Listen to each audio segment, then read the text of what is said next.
everybody in my middle school had been in a fight. Everybody. Okay. I would venture to say we're probably down to 90% of the kids have never been in a fight right now.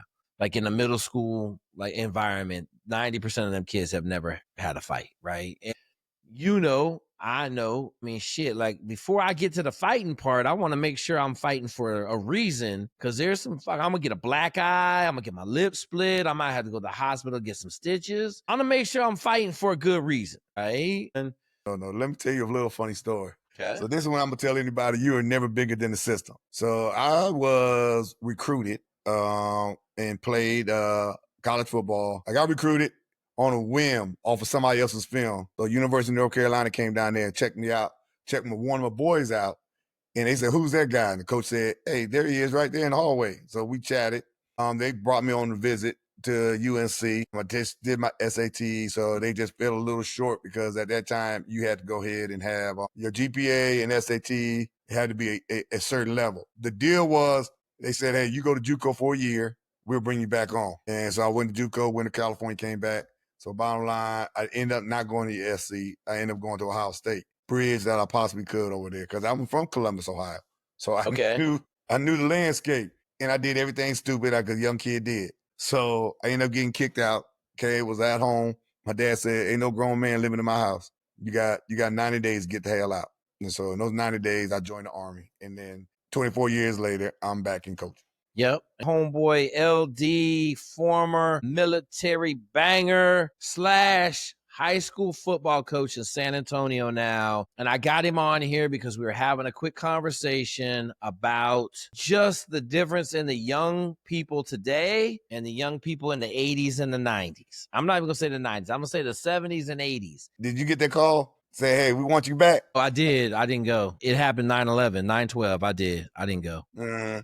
I was not in a place, man. I was not in a place at all I was just in a bad place, man.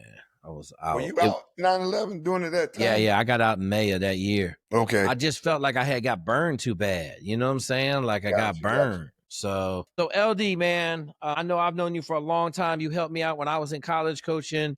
All right, so you grew up in Columbus, Ohio. What kind of childhood did you have? Childhood, I would say, was normal. Mom and dad was military. Mom was at one point staying-at-home wife. And then she raised us and did her own thing. It was me and my two sisters. I was the oldest, so I took the brunt as the oldest. And I was the only boy. So I took that brunt as the only boy. You had to go ahead and stand up as a man when the only thing I wanted to do was play as a child.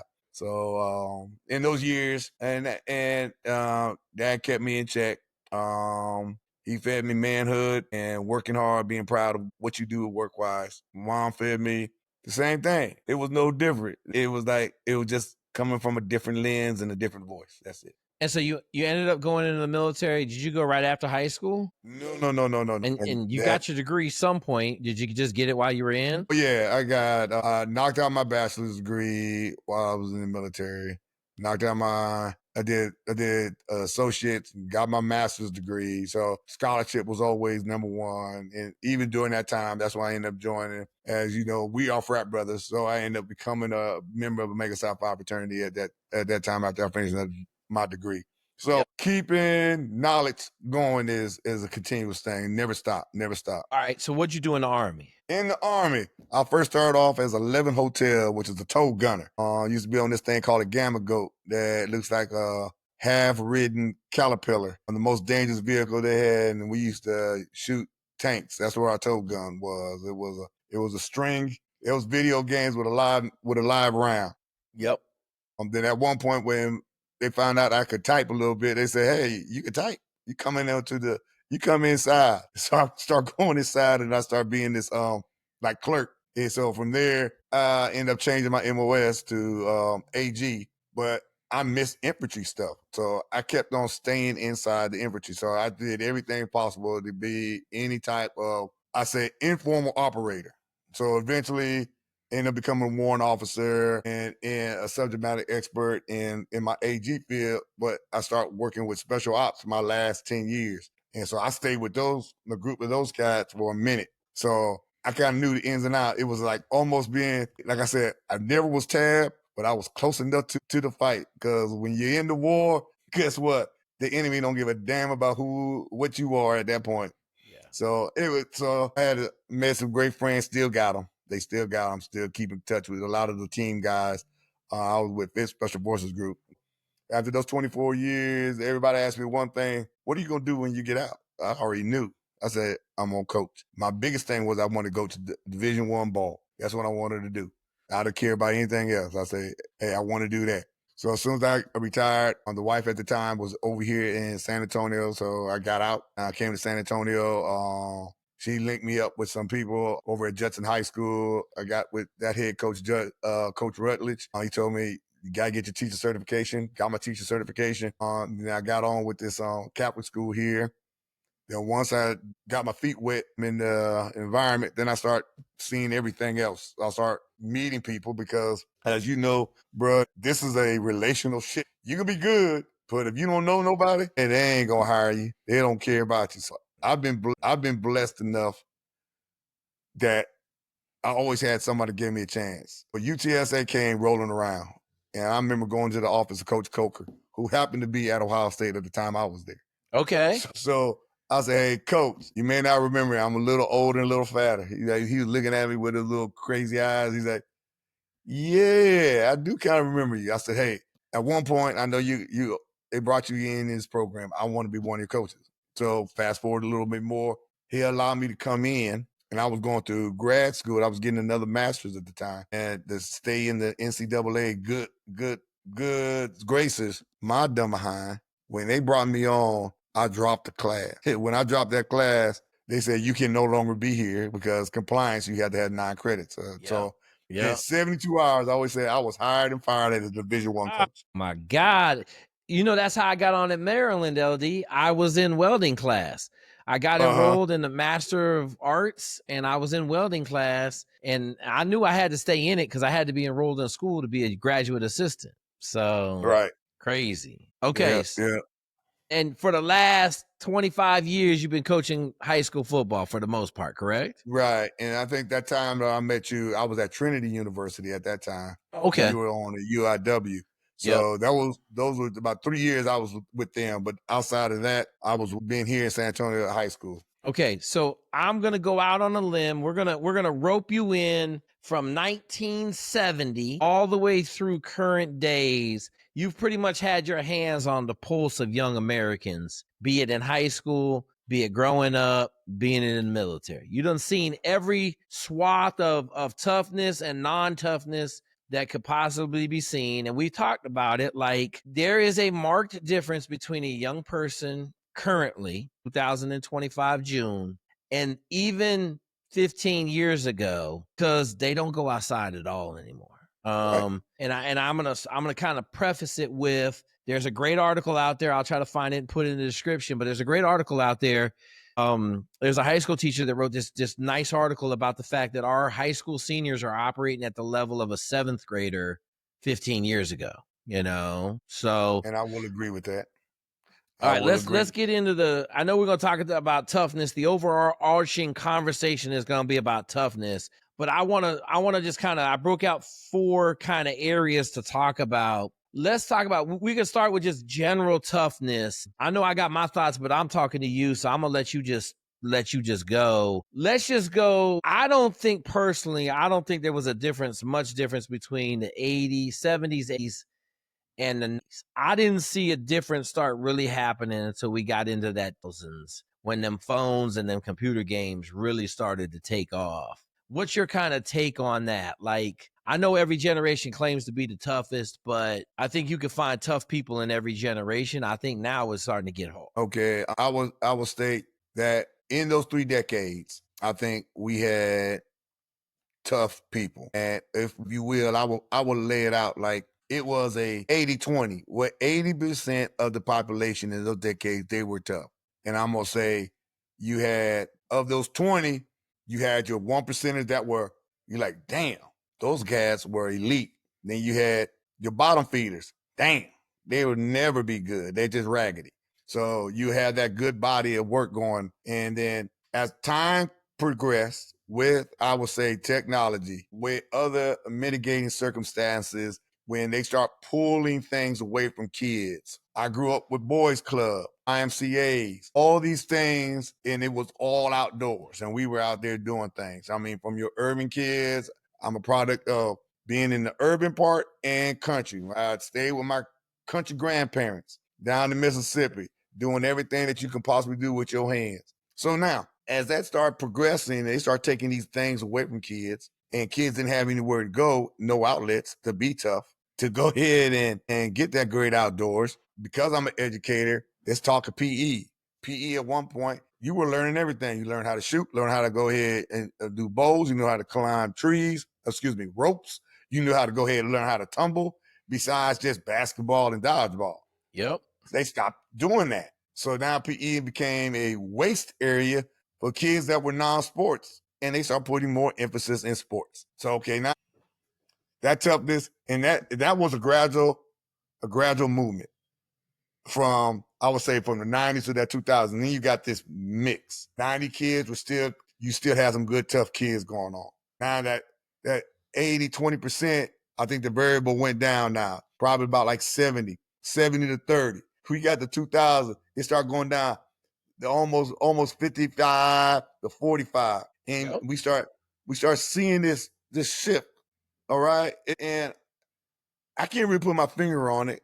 At one point when we first talked previously, I said it's a social economical thing. Then I looked at it like, nah, that's not it. Because I compared places I've been to other places that I were located. And I'm like, no, those kids won state championships and they had the same social economical background. Yep.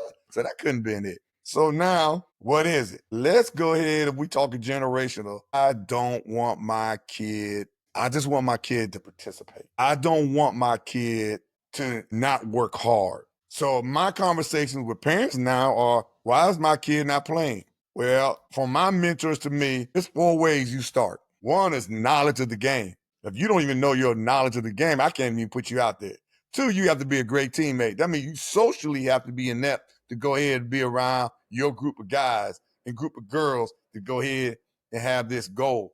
3, you better be academically sound. I can't work with a dummy. 4, now athletic skills. Okay, just because your kid is the most athletic, they might fail in another 3. I can't put them on the field. But now my kid comes all the time, sir, ma'am. And I don't want the audience to think this is how I say it, but I'm gonna say it now because we're out here.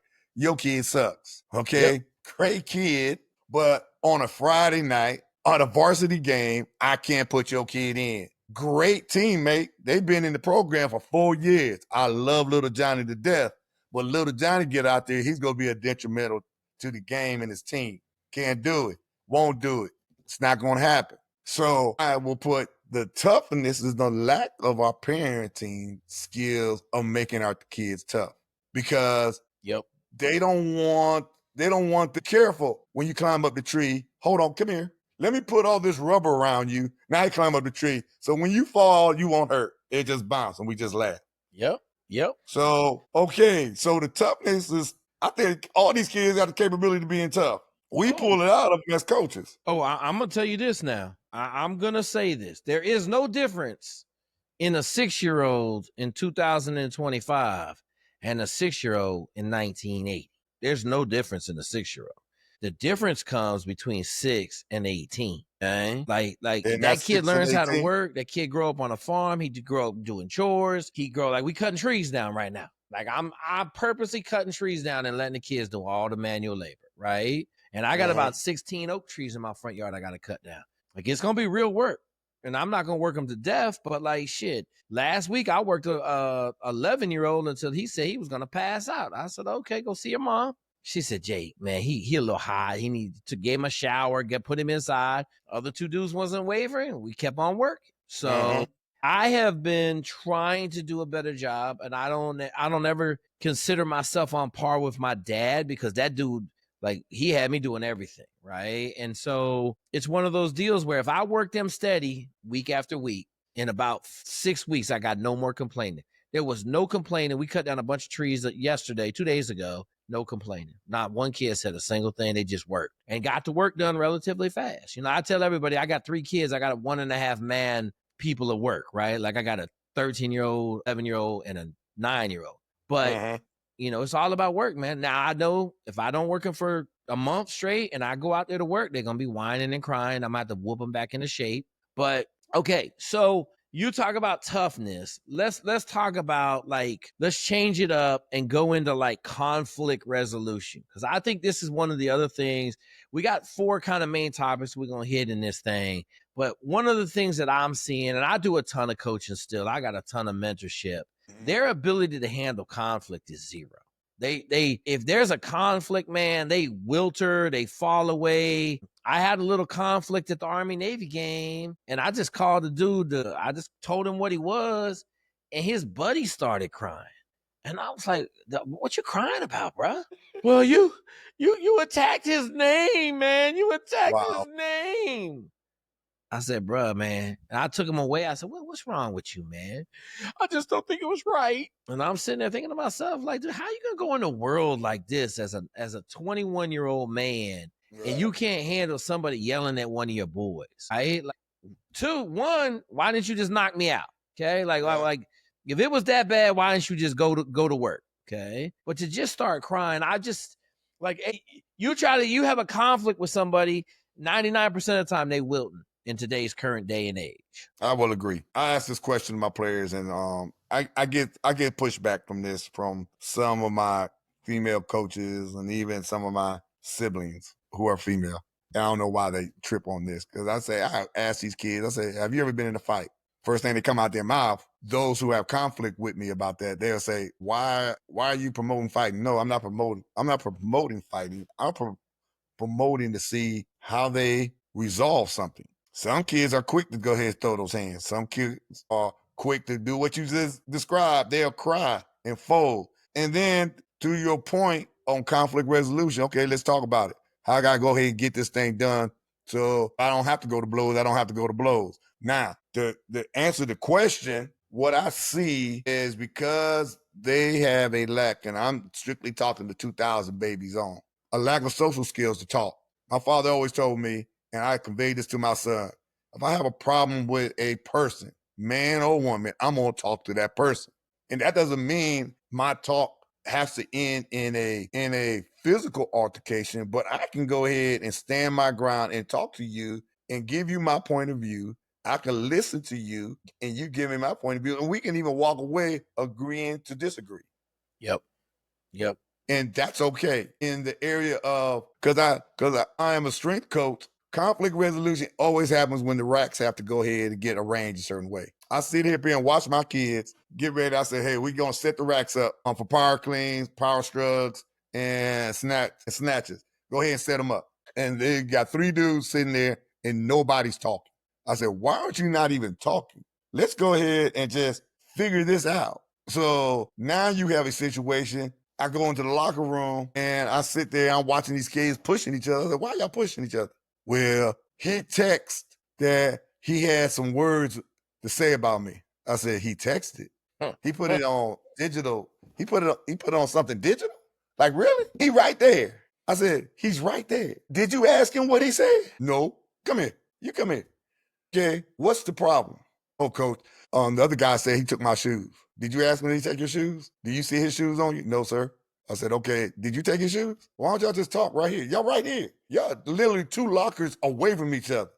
But now you want to fight him over a digital message where you can go ahead and talk." So they fight their battles on this. When they come head to head with each other, they now want to go ahead and create a barrage of bravado that does not even equate to anything physical. At least, and if it does go physical, then you go like, y'all, you understand, y'all just could have talked about this.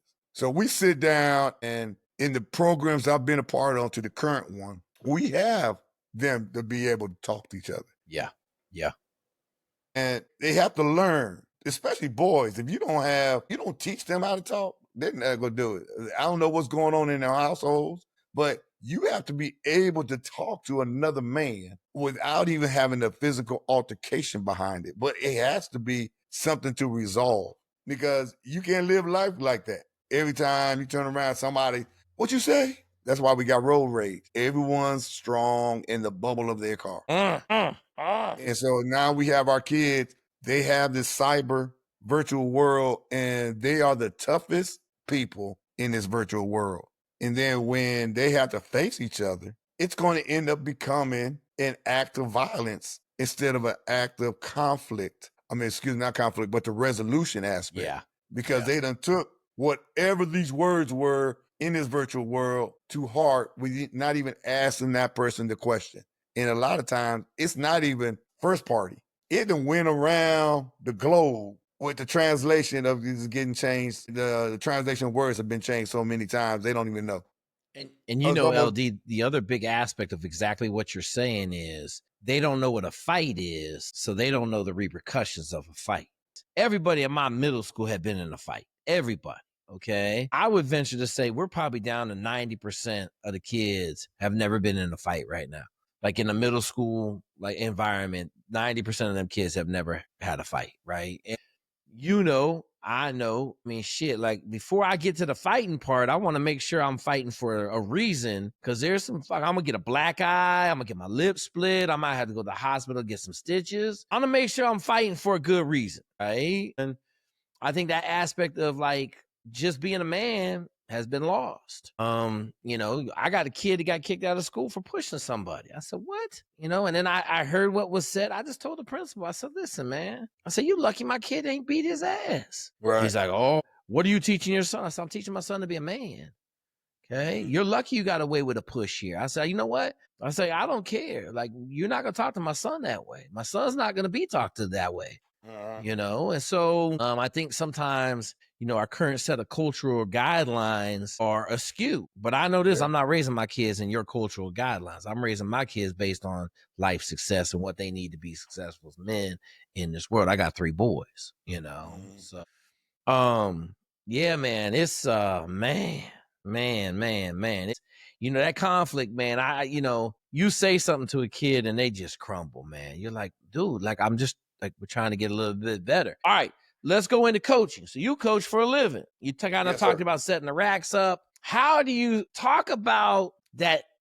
You was in high school in the late 70s. Talk about how you took coaching then. And then that middle ground, like when you were in the Army, right? Like that 90s. And then fast forward to where we are now. I think that because I can remember I started going to football camps 1983.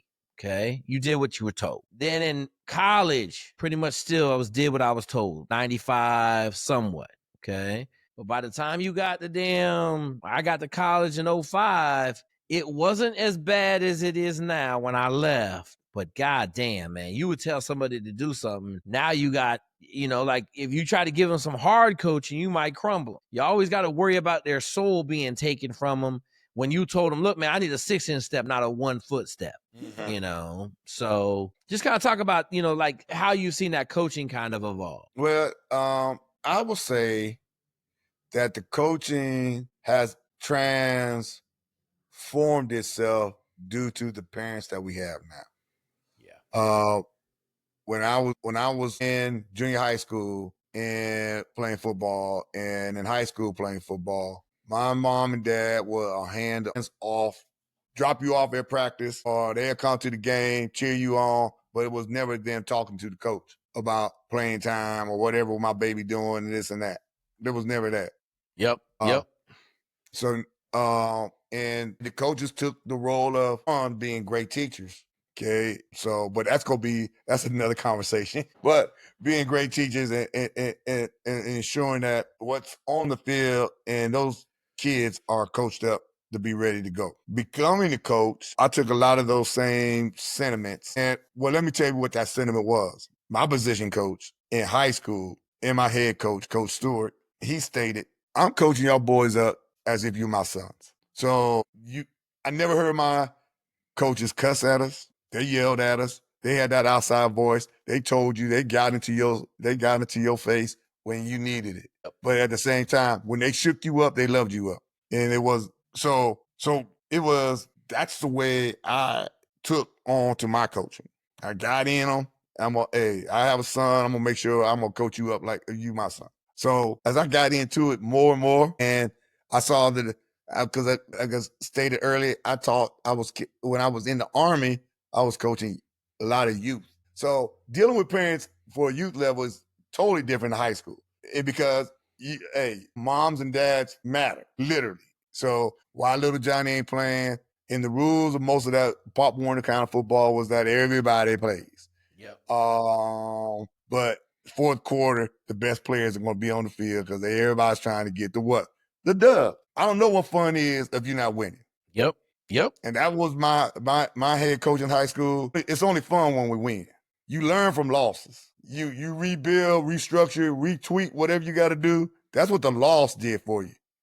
And it's a reason why there are more losses than wins overall. And those programs that have these storybook programs are still the 1%ers. So yes, they are. Yes, they are. Losing helps define your character in that loss, how you rebuild yourself. I mean, from adversity to everything. So now what I've seen when I got to San Antonio coaching, I would say this: Texas got the best high school coaches in the nation. I'm going to agree with you. Having recruited Houston, San Antonio, Austin, and been in recruiting trips in Dallas, I'm going to tell you right now, one of the first schools I went into, and I'm saying this so everybody listening to this understands what we're talking about.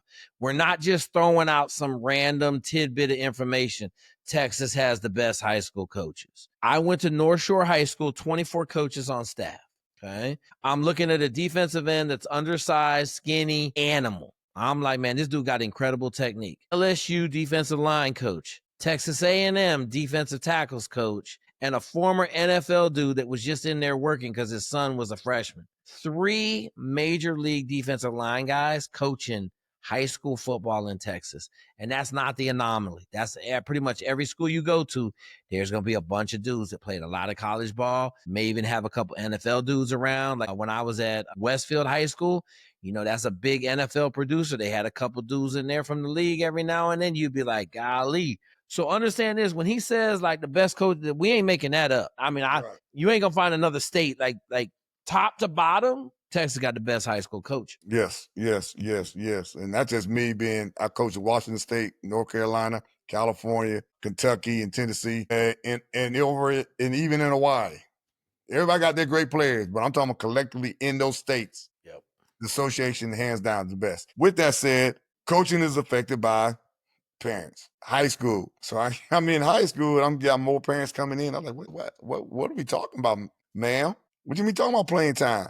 This is varsity football. Yep. JV football is developmental football because we're looking at the next varsity players, if not in that season, but for the previous 2 seasons. Yep.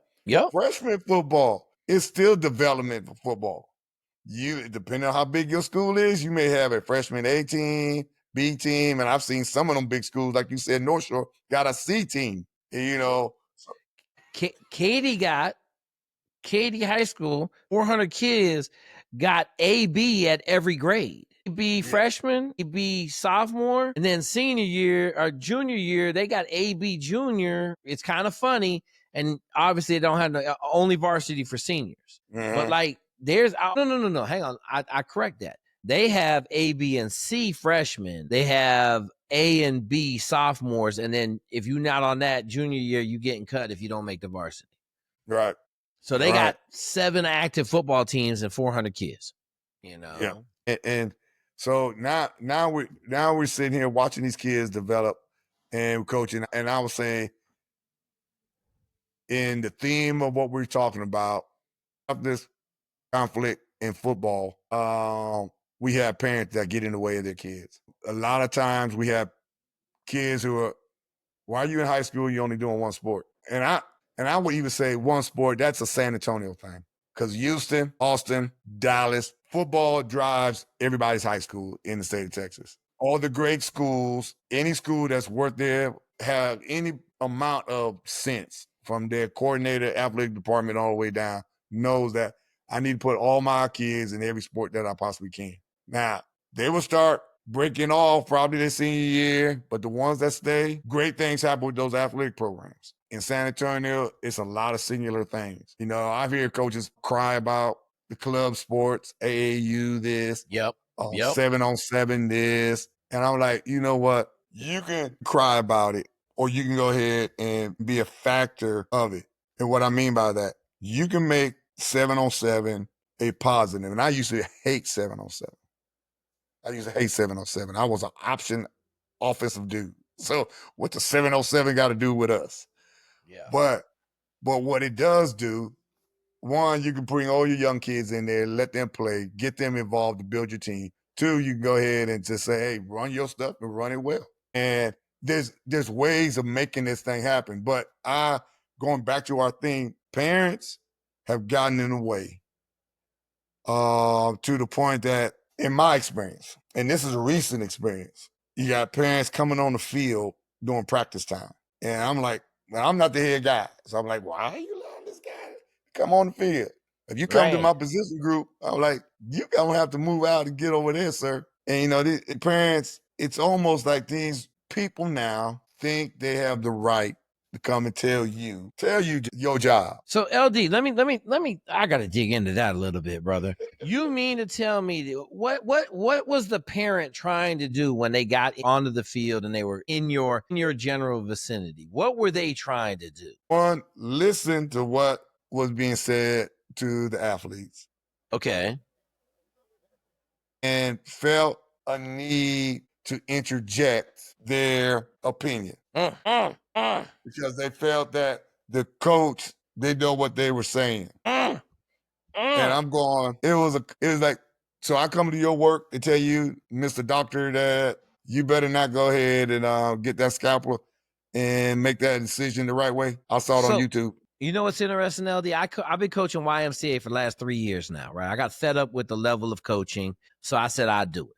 This year was a little bit rough. Last couple of years, we murdered it, okay? But it's always funny when someone comes and gives me an opinion, my first response is, one, this YMCA league. Two, I will see you out here coaching from now on. And then, right? Like that, what? I'm like, yeah, man. If you think I know how to coach soccer, you're wrong. I got no idea. I know how to win. Okay. Right. I know this. We're going to win. Okay. I don't know how to coach no soccer. So if you telling me I'm doing something wrong, great. You now coach it. And so now I've kind of built this culture.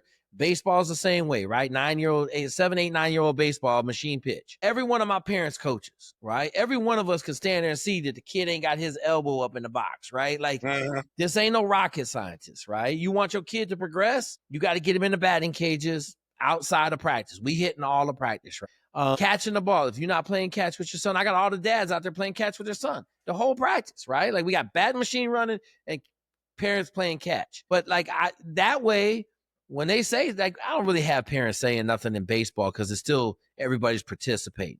But in soccer, like we kind of had some guys that weren't as good as the older guys that I've had. I've had the same team for like 3 years, 3 seasons now. And we wanted to beat a team. And so I kind of went against the rules a little bit and played my guys a little bit longer than normal. So I told the other dudes, I said, listen, I know you didn't get to play. We won. Okay. Next game, you're starting and you better be ready to play. Right. And they lasted all of 3 or 4 minutes. Like, and I didn't do it. I didn't do it. No malice. I was just like, shit. Right. Like I put them in there to play and they can't play. And it goes back to they not physically in shape. Right. This YMCA, but it's still soccer. Got to run a lot. Right. You know, toughness, all of that stuff is got to be molded in the league. And you're like, man. So I got, I talked to the parents. I said, hey, parents, hey, here's what happened. We're all get better. Right. And obviously I try my best. Like I do a lot of yelling on hustle and be aggressive, but I try not to yell at no kids. Right. Like, right. Know, and I mean, we had a kid lost a couple games for us this year and it always comes back to me. It's my fault. Right. I was pushing this kid to be really aggressive. He got aggressive and we got a penalty kick and lost a couple games. That's on me. That ain't on him, But like back to your point, it's interesting because I'm still at the young level where I haven't quite got to the parents, but I know me and, them parents, they know when they come up to talk to me, they better have some real stuff behind it because I'm not the most approachable person out there on the football field or the soccer field or the baseball field. We just, but I mean, that's amazing to me because I'm going to tell you right now, I might get fired if a parent walked into my practice and wasn't there to help. Right. It's and that's where I'm at. And that's the first time I've seen this boldness. And I've seen the boldness progressing. I had a parent come to around my position group, and after I dismissed them, I said, "Hey, I'm gonna tell you, sir, in the future, don't come out here on the field with my guys. You stay right there. I know you got your son there. You talk to your son in the car because this is my area." And I pretty much give him the spiel like, "You don't want me to come to your job, then down in your board meeting." Yeah. He's like, "I get it, coach." I said, "That's it. That's it. I know you're excited. Hey, football. Hey, we spring ball. We going. We getting at it. Yeah, I got it. But you understand, sir. But I still got a job to do. We got to put a good product out on the football field at the end of the day." So he got it. But some parents are a little bit more bold than others. What one of my mentors taught me, which I've used constantly. I always film my position group, and we always film. We film everything, right? Film everything. Yep. So when I have that telephone call, "Hey, coach, my mom and dad, they want to talk to you." I'm like, "Why? Because you're not getting no PT." You're like, "Oh, yeah, that's it. Hey, let's set the appointment up. I'll have their film. I'll make a whole clip." So they walk into my office. They go see, "You got my son up." I'm like, "Yep." So, okay. I said, we're going to talk about the first thing. Let's talk about the first thing. And I show them the 4 rules I'll talk to you early. Hey, now it's a game, academics, being a good teammate, and the athletic ability. I said, "All right, let's talk to your son right now. Hey, little Lee, let's go ahead and talk. Tell me about this play. Boom, boom, boom, boom." I'm not putting him on the spot right now, man. Every football player in my group knows this play.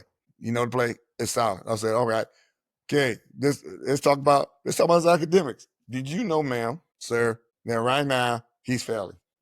But you come to me about his playing time.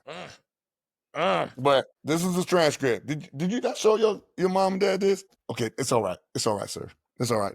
I didn't know about this." I said, "But ma'am, you talking to me about his playing time. He can't go anywhere if he doesn't have academics. That's not a school. He might be able to play intramural just at the boys' club, but he ain't going anywhere.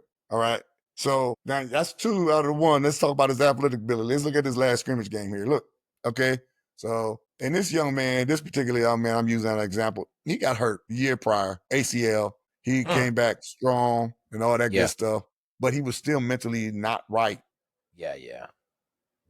I mean, running. So it was when it was his turn in the scrimmage game to go. He had 3 breakout runs that were explosive, and he was separating himself like all good running backs do. And then he slows down because he looks back because he feels somebody's coming. He literally almost hurt his leg again because he allowed this safety who had no angle on him at the beginning because he slowed down. And the way he stopped, I was like, and I froze it and circled. I said, he's about to tear his ACL up all over again. Yep. I said, right now, what's going on with your son? He's not mentally tough. And I get it. Injuries. It comes all the way back to mental toughness, LD. Yep. Every problem that we're seeing right now come back to mental toughness. Yep. So after that meeting, they were like, "Okay, thanks, coach." Yada yada. I said, And I talked to the boy. I talked to the young man. I was like, "Hey, look, you want to spew somebody else in the room name, but right now everything you doing is on you." Yep. I said, "You the fastest guy in the room, but you the slowest guy on the field." Parents, I'll go back to them parents. They want so much for their kids, which I get it. I want everything for my kids, but they're going to earn everything they get. I'm going to guide them and put them in the right positions. Just like your son's cutting trees. You're not going to cut all the trees for them. You showed them how to swing that axe or take that daggone electric saw. You showed them how to do it. Now you got to go ahead and get at it. Put them gloves on, tighten them up. Yep. Wipe that sweat off your brow. Let's go. Yep. And I purposely didn't. So I cut him with a chainsaw, and my dad wouldn't let me touch a chainsaw. Like he said, you touch a chainsaw when you're a grown man. You don't get to touch a chainsaw. But my dad knew, he was a logger, so he knew the perils of running a chainsaw. But I purposely didn't cut the trees. Them trees probably about 4 inches across. I purposely just cut them off at the bottom, and there's 3 of them, man. The big ones, they had to work together to get them out there. Like we took them in the back to feed the goats. And but it's just, I told my wife, I said, yeah, I got 3 service goats, big dog. Yes, sir. Yes, sir. They chilling. But it's one of them deals where I constantly am critical of myself because I'm the one that makes the work. And like I'm talking to you, I'm like, oh man, as soon as we get off this call, we going over to the other house. We got to finish painting a little bit. They like to paint. I got a pressure wash where they painted the garage door, and a solid amount of the cement with me was painted. So we'll pressure wash that stuff, get it pressure washed up, get this house ready to rent out. But it is back to what you're saying, man. Like the parent drives that, right? Like, I done been on teams. My kid ain't get to play, right? I'm like, why ain't my kid get to play? I look around. Who's playing instead of my kids? My kid better than that kid. And I'm pretty objective on that. I don't think I got the best kids in anything, and it's like, oh, so, I thought about it. I said, I didn't play his kid very much when I had the opportunity. I said, okay, that's fair. I'll take that, but yeah, this parent thing, man, like I tell everybody the helicopter parenting, I kind of got in a little tiffle with my wife, man. We dropped my kid off for his first overnight camp, UTSA band camp. I said, open the door, throw him the fuck out, drive off. She's like, Jake, no, just open the door, throw him out. He'll figure it out. No, I can't do that. I said, Sarah, first camp I went to, my parents didn't even go. They put me in a car with a camp counselor. I rode 300 miles over to Washington State, and I went to a football camp, and I didn't have nobody there. I had to figure it out. I was in 7th grade, I said, so she kind of came to some common ground. She didn't make his bed, but she stood in the bedroom while he made it. It ended up working out awesome. He did good, he didn't call home like 3 nights in a row. And I was like talking her off the ledge. And it was cool. It was a cool experience. And the house changed. Like the energy in the house changed dramatically because we went down to 2 boys instead of 3. And, but like you're saying, like I'm not gonna try to overparent my kids. I'm not gonna protect them from the world. Like they got to be able to, like, you riding your bike to school, you better know what the fuck to be looking for. Someone trying to abduct you. We in San Antonio. You better understand what you're looking for. People distracted driving on the roads with their phones. Like, you got to have your head up. You can't be messing around. Like all these kids walking down the street like this. I'm like, man, you're just waiting to get clipped by a car. Waiting to get clipped, And just have bad posture. God, dog. Bad posture, brother. Shoulders slunged, just head down, bad posture. Absolutely. All right, LD, let's tackle this. So I think we covered a lot of the resiliency. We talked about, like the kids just, they not able to stand up after losing, right? They're not able to. But let's talk about this last one that we talked about. We need the quick nature of everybody, these young kids, to want the why. So me and LD were talking before we went live, man. You tell a kid something and they're going to fire back. Well, why do I need to do? Well, listen, bro. I've been making Navy SEALs for 25 years. And if you don't do this, you're not going to make it. So let's talk about that why a little bit. And it's funny that you, when you said that, because it's almost, we have to validate what we've done to make them understand. And just going back to when I was playing, my coach, I don't know how long he's been coaching. Why do I have to? I listen to him, not the why. So now we got these kids asking why. And I see the critical part of the why is this. In strength and conditioning, when I'm coaching those kids, the critical part is them to understand what muscle group are you actually working. That's your why. On the team sport, your why is to win. Our goal is to win a state championship. Okay. I don't give a rip about a district championship. I don't care about anything else except winning, being the last dog on the stands. And that's our why. So everything that you do behind that is your why. But if you don't explain why, that I've noticed now, one, you get a pushback. Because they would say, why do we have to do this? Because me and you talking, it just makes sense. We're trying to win it all. So we're trying to win, period. Like I'm trying to beat the team in front of me right now. Coach got me doing some stuff. I'm in. Right? Like he got a bigger picture than I have of my little nose guard position, Yes. And now so it's like every time now I've gotten used to saying why, because that'll be a part of my introduction. Team, okay, guys, in my team, in my room with my running backs, when they get my presentation of the playmakers, they get their why. Then I'm gonna talk about this is the why we do what we do. We play smash mouth football. That's how we identify with it and everything else. When this is what I've noticed in my years of coaching, especially in the last decade. The kids that ask the most whys are your kids that are most terrible. Sorry, that was incorrect English, but they were the ones that are DBR, duck bar raggedy. they're going to sell a lot of goods and they don't have anything to back it up. Yep. So I look You know at what those kids. What's that? Go ahead, LD. Go ahead. I'm gonna put a little caveat on that. All right. So I look at those kids and I always normally make them the example. Yep. I get them out there in the front and said, all right, this is your turn to go ahead and show your teammates how good you are and why you know what you're doing is the right way. 100% of the time, they're like, no, coach, you got it, coach. I said, yeah, I know. So don't write a check your body can't cash because there's going to be a person that will call you out on it.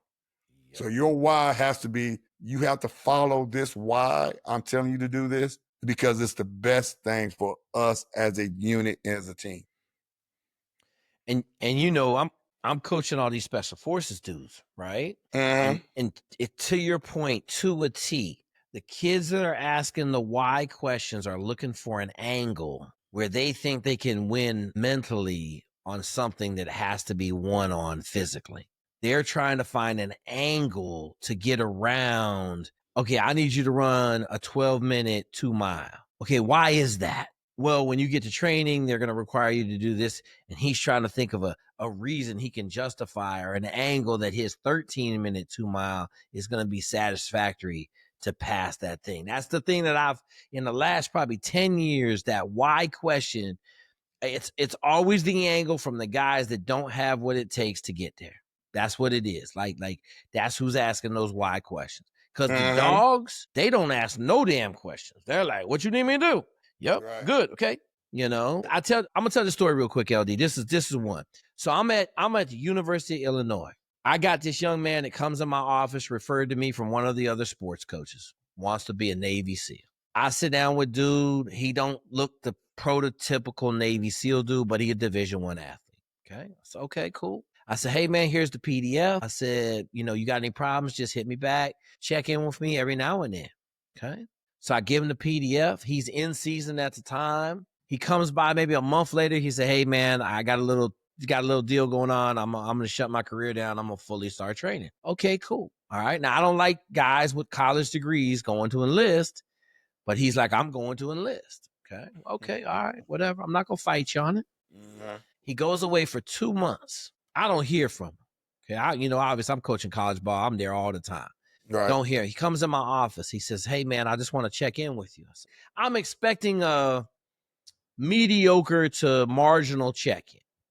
I said, okay, how you doing? He said, oh man, I'm doing pretty good. All right. What's your time tree? So time tree is a 21-minute run. It has a formula to it. I said, what's your 21-minute run time? He said, oh man, I ran 4.7 miles. I said, what?